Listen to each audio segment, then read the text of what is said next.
Hasta hace un momento me topé con un archivo desconocido. Un archivo de Word.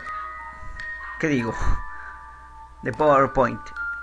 Buscando para una tarea tenía que entregar, busqué un archivo que se llamaba PPT Zombies, así de simple, en una página desconocida, una página que no creo que bastantes conozcan.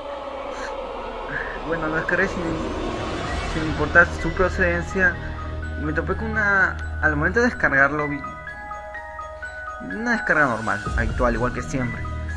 Lo descomprimí en el archivo WinRAR y me topé con una serie de imágenes bastante perturbadoras, ya que presentaban imágenes extrañas, rostros desfigurados, de gente maquillada, pero pasando la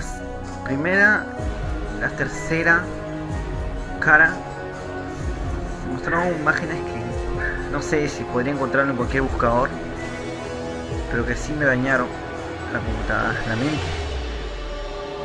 Cuarta imagen y después lo cerré.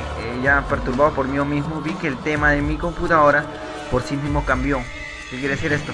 Que todo el tema de Windows que tengo habitualmente, el fondo de pantalla que yo mismo he puesto, cambió a un archivo de un tema.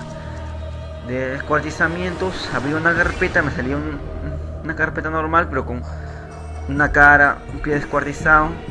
Ya no tanto como zombies, sino como algo más real, y eso fue sumamente perturbador para mí.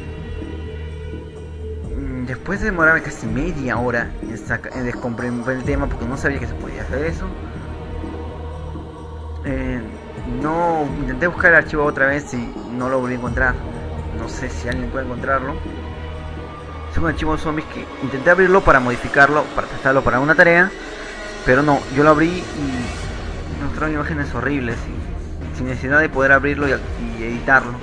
Solamente se abrió de golpe. No me acuerdo cómo se llama el archivo, pero sí está rondando por ahí. Si lo tiene, por favor avíseme o publíquelo acá, que ese archivo sí es medio raro. Sí me dejó algo lenta la computadora y con virus. ¡Ah! Ya ven cómo se asustaron.